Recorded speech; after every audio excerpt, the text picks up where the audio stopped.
তো হ্যালো বন্ধুরা, technical DJ Gopal YouTube ও Facebook চ্যানেলে তোমাদের স্বাগত জানাই। আজকে দেখাবো অ্যাঙ্কারের টপ ফিটিং কিভাবে করতে হয়। এই যে তারটা ছিলে নিয়েছি, দেখো না, এর ভেতরে এই যে টপ কিভাবে ফিটিং করতে হয়, চলো তোমাদেরকে দেখাবো।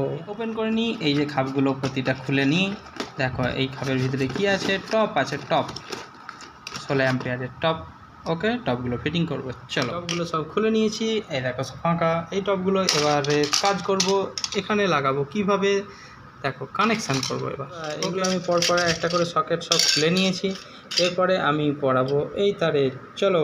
বন্ধুরা কি সুন্দরভাবে কানেকশান হয়েছে, ফেজ নিউট্রাল আর বডি আর্থ কানেকশান করে নিয়েছি, দেখতে পাচ্ছ। চলো এরপর খাপটা এঁটে নিয়েছি, কত সুন্দর লাগছে। এই দেখো কত ফিটিংস হয়েছে, কত 100 পিস টোটাল ফিটিং করতে হবে, দেখেছো। এখানে একমাত্র এখনও 33টা ফিটিং হয়েছে, এরপরে এখনও ফিটিং হবে। এরকম এখনও 2 কয়েল তার আছে। চলো পরে ভিডিওতে দেখাবো।